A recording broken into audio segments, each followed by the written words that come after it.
Assalamualaikum warahmatullahi wabarakatuh. Bismillahirrahmanirrahim. Alhamdulillahirabbil alamin.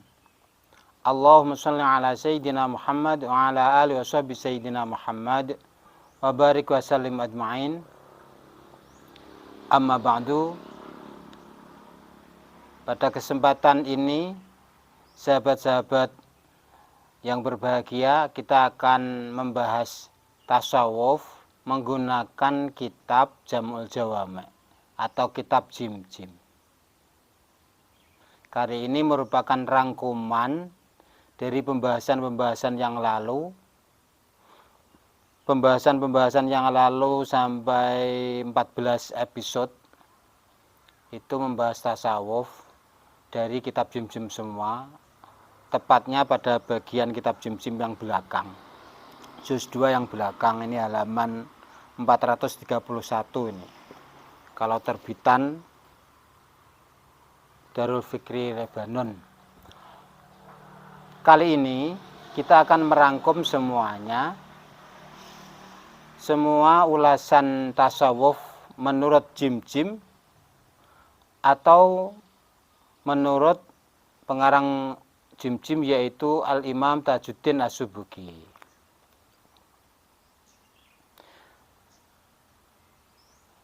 Pertama, mengapa saya, Pak Sofa, memilih kitab Jim-Jim ini dan mengapa memilih tasawuf? Yang kedua, kenapa memilih tasawuf? Yang pertama, kenapa memilih kitab Jim-Jim? Karena nanti di dalam pembahasan tasawuf di kitab Jim-Jim ini ada salah satu kata yang sangat sederhana dan mudah dipahami dan efek positifnya akan sangat besar kalau kita amalkan.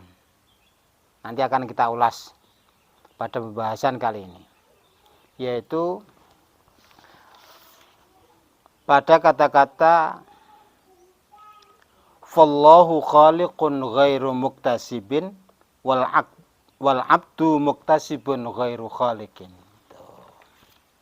Ini kata-kata ini jarang dirumuskan oleh musannaf-musannaf kitab tasawuf maupun musannaf kitab tauhid. Jadi itu kata-kata itu sebetulnya kata-katanya ahli tauhid. Jadi kata-kata tauhid akan tetapi diulas di dalam pembahasan tasawuf.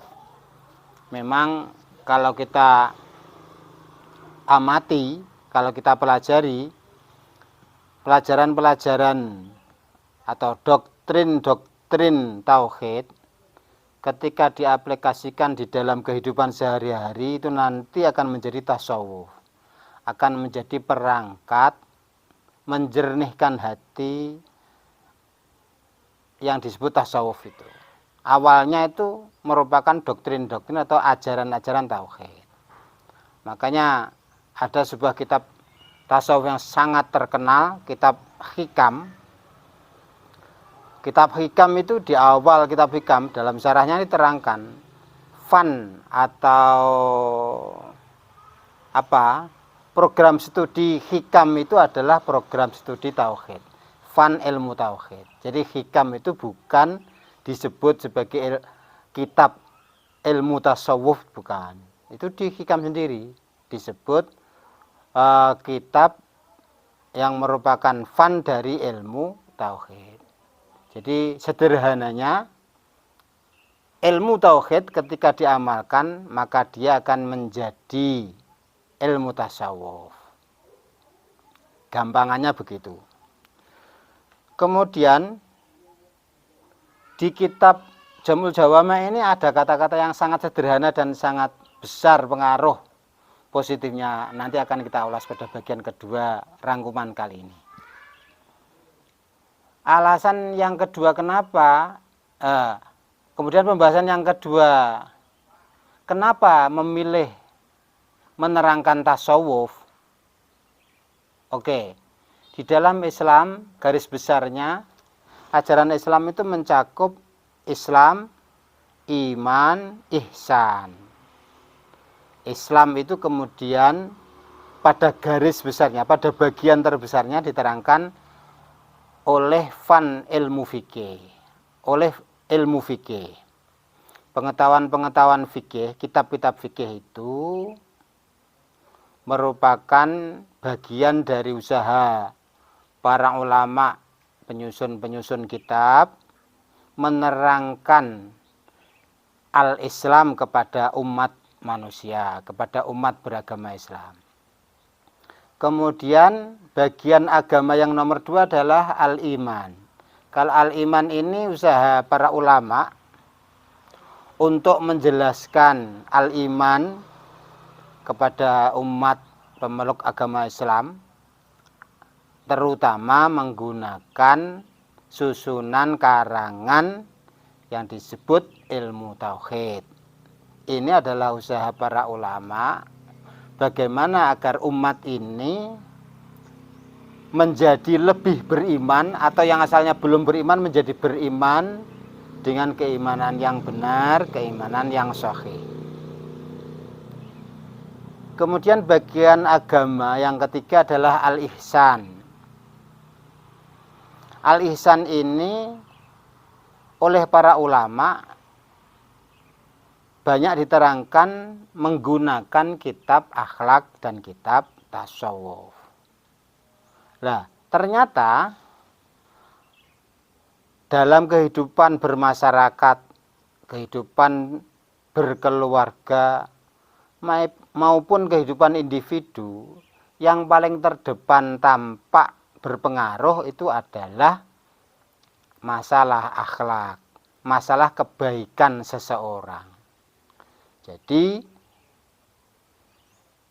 kitab tasawuf dan kitab akhlak ini satu gandengan, satu tim yang mengajak umat menuju berihsan. Itu sangat penting perannya untuk membangun akhlak, adab, dan kebaikan, kebeningan, kejernihan hati masing-masing umat Islam, masing-masing pemeluk agama Islam. Nah, di sini penting sekali karena yang paling tampak pertama dari orang itu ya tasawufnya itu, kejernihan hatinya itu, atine piyatine apik boleh, perbuatannya apik boleh, itu yang didahulukan.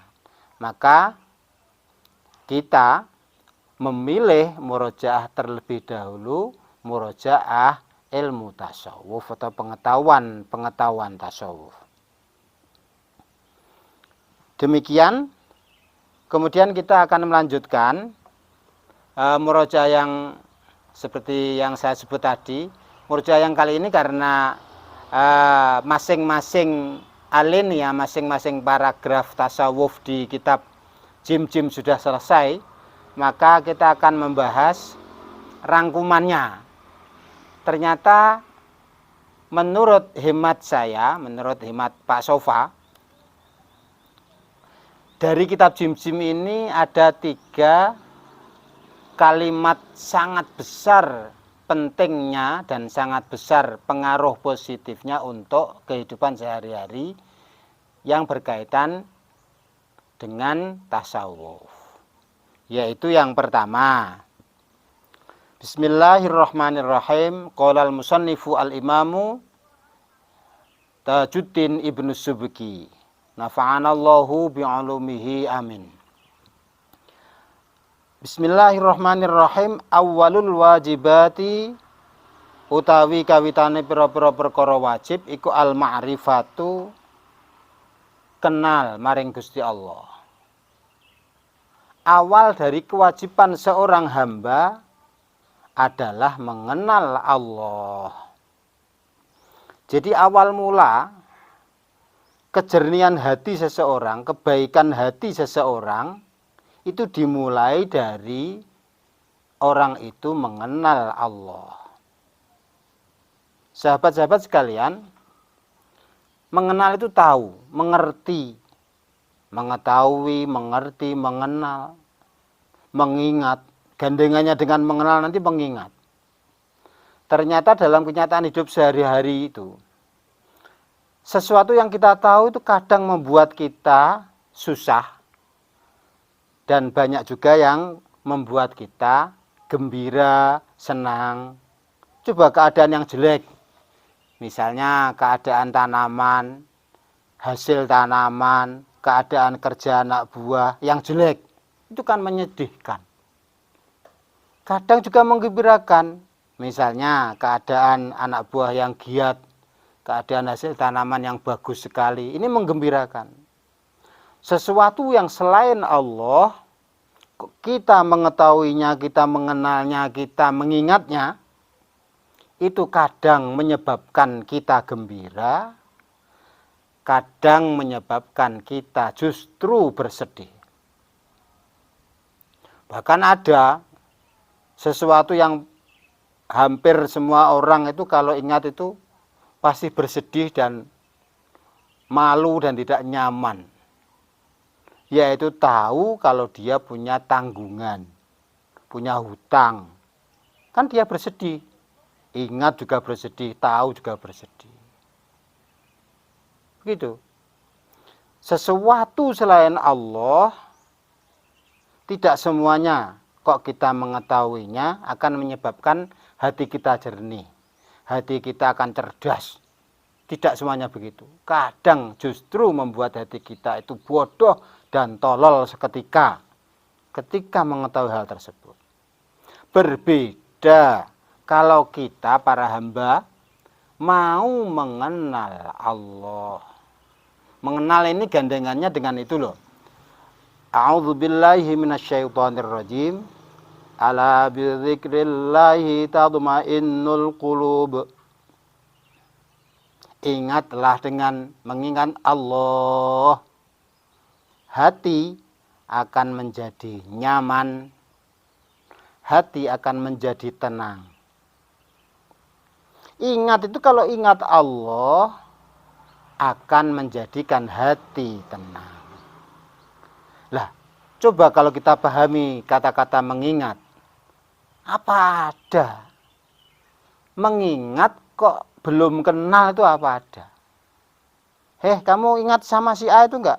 Si A siapa toh? Kalau kepada si A kita belum kenal, pasti kita tidak akan bisa mengingat. Berarti sebelum mampu mengingat, kita supaya mengenal terlebih dahulu. Bahkan nanti lebih mengenal, maka mengingatnya juga akan menjadi lebih bagus. Lebih bagus pengenalannya, maka mengingatnya juga akan lebih berkualitas. Dalam hal ini, kebeningan hati, kejernihan hati akan lebih mudah muncul ketika kita mengenal Allah, dan setelah mengenal, kita selalu mengingatnya. Kemudian, kata yang kedua, kalimat yang kedua dari tasawuf jim-jim ini adalah beliau Al-Imam Ibnu Subki berkata, Bismillahirrahmanirrahim, wa idza khadara lan ing dalem nalikane kumerentek laka kedue sira apa amrun suwiji perkara, fazinhu mongko nimbango sapa sira ing amrun bisyar'i kelawan timbangan agama. Lan nalikane dan ketika datang sebuah gagasan padamu, maka timbanglah dulu gagasan kamu itu dengan timbangan agama. Para sahabat, alangkah banyaknya hal-hal yang bisa dibuat kita mempertimbangkan untuk mengambil keputusan. Banyak sekali pengetahuan-pengetahuan, sains, teknologi, pengalaman-pengalaman yang kita tahu, teknologi yang kita tahu, budaya, adat, norma, semua dapat kita jadikan perangkat untuk mempertimbangkan ini keputusan kita maka begini. Semuanya bisa dibuat pertimbangan. Tapi jangan lupa, Jangan lupa, kalau menurut agama Islam, jangan lupa ketika datang gagasan itu, jangan lupa menimbangnya dengan timbangan agama. Menurut agama itu benar apa salah? Tingkat kebenarannya, kadar kebenarannya berapa? Menurut agama itu penting atau tidak penting? Jadi penting dan tidak penting ini bukan hanya menggunakan budaya, bukan hanya menggunakan adat, bukan hanya menggunakan unggah-ungguh, akan tetapi perlu kita timbang penting dan tidaknya itu menggunakan timbangan agama. Ini nanti juga akan menyebabkan hati kita semakin jernih, kualitas keberagamaan kita akan semakin meningkat. Dan ini sangat perlu diingatkan karena banyak orang, sebagian itu ya saking karena pekerjaan atau saking terlalu jauh dari ulama, dari orang-orang alim, akhirnya mengambil keputusan setiap hari. Kan orang itu mengambil keputusan setiap hari itu berapa keputusan yang dia ambil, keputusan-keputusan hal-hal kecil maupun keputusan-keputusan yang bersifat besar pengaruhnya, tanpa menimbang dulu dengan timbangan agama. Padahal mestinya benar salah ditimbang dengan agama, penting tidak ditimbang dengan agama, baik atau tidak ditimbang dengan agama. Mestinya begitu. Kemudian ada satu lagi dari kitab Jim-Jim ini, Al-Imam Tajuddin As-Subki menyebutkan begini. Bismillahirrahmanirrahim. Fallahu mangko utawi Gusti Allah iku khaliqun zat kang nertamtakaken dumadine perkara. Ghairu muktasibin dudu kang nandangi. Wal abdu halih utawi kawula iku muktasibun wong kang nandangi. Ghairu khaliqin dudu zat kang nertamtakaken dumadine perkara. Maka Allah, kata Al-Imam Tajuddin As-Subki dalam kitab Jim-Jimnya halaman 436,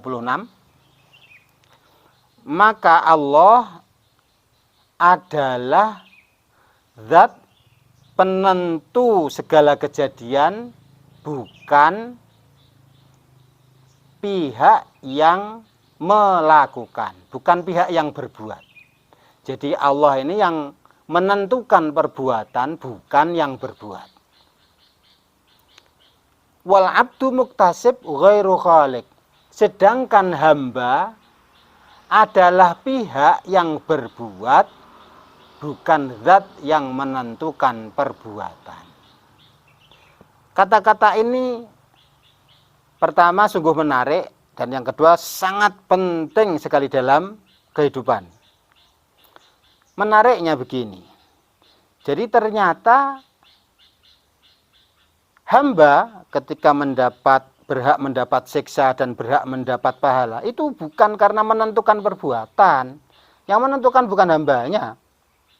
Dia mendapat pahala karena yang berbuat baik adalah dia, dan dia mendapat siksa karena yang berbuat dosa adalah dia. Jadi bukan karena menentukan. Lah, cukup dengan berbuat, maka seorang hamba ini terkait tanggung jawab baik ataupun buruk. Kalau baik mendapat balasan kebaikan, kalau buruk akan disiksa sebagai balasan keburukan. Ini menarik. Jadi pada batas inilah orang itu ya harus nerimo. Pada batas seorang hamba adalah berbuat, maka dia berhak mendapat pahala, atau kadang kalau berbuat buruk maka dia berhak disiksa. Ini menarik. Terus yang nomor 2 ini sangat penting. Ketika seseorang hamba memahami ini, maka hamba itu sebetulnya sangat dinamis. sangat progresif. Dia tidak akan pernah satu kali pun berputus asa. Ketika menghadapi hambatan-hambatan, ketika menghadapi kerugian-kerugian, ketika mengalami atau menghadapi halangan-halangan. Kenapa? Karena dia tahu hakikatnya ini bukan karena salah dia. Kerugian, kena kecelakaan, kena kegagalan, itu hakikatnya bukan karena salah dia. Itu hakikatnya karena memang diciptakan rugi atau gagal atau tidak berhasil, diciptakan atau ditentukan oleh Allah. Dengan begitu, orang ini menyalahkan dirinya sendiri ini loh, tidak terlalu parah, lek nyalahno gak akan nemenen. Ketika menyalahkan dirinya sendiri gak terlalu parah, orang ini menjadi tidak putus asa. Dia juga sekaligus sadar. Karena memahami ini bahwa yang menentukan hanyalah Allah semata, maka untuk ke depan, besok, minggu depan, bulan depan, tahun depan, pokoknya yang akan datang, pada masa yang akan datang, dia tidak akan belum sudah keok, sudah KO, sudah mengira bahwa dia akan gagal. Kenapa? Karena yang menentukan kan bukan keadaannya dia sekarang. Bukan masa lalu dia yang menentukan keberhasilan di masa depan. Yang menentukan keberhasilan di masa depan hanyalah Allah semata. Karena jelas-jelas dikatakan Wallahu khaliq. Maka Allah lah yang menentukan. Maka Allah yang maha menentukan. Jadi orang ini akhirnya tetap punya harapan untuk bangkit, untuk mendapat masa depan yang lebih cerah daripada sekarang. Bagaimanapun dan apapun keadaannya sekarang, bagaimanapun dan apapun keadaannya kemarin, dia tidak terlalu ambil pusing. Dia tetap yakin bahwa Allah lah yang menentukan, dan kata si hamba itu, saya memohon kepada Allah, pada masa yang akan datang saya akan mendapatkan keberhasilan. Demikian rangkuman tasawuf yang penting-penting dari uraian-uraian tasawuf dari kitab Jam'ul Jawami' atau kitab Jim-Jim oleh beliau Al-Imam Tajuddin As-Subki. Semoga banyak manfaat dan banyak barokahnya. Wallahu a'lam bissawab. Wallahul muwaffiq ila aqwamit thoriq. Nafa'anallahu bihadzal ilm. Nafa'anallahu bihadzal ilm. Nafa'anallahu bihadzal ilm bi barakati Al-Imam Tajuddin As-Subki. Wallahu muwaffiq ila aqwamit thoriq. Wassalamualaikum warahmatullahi wabarakatuh.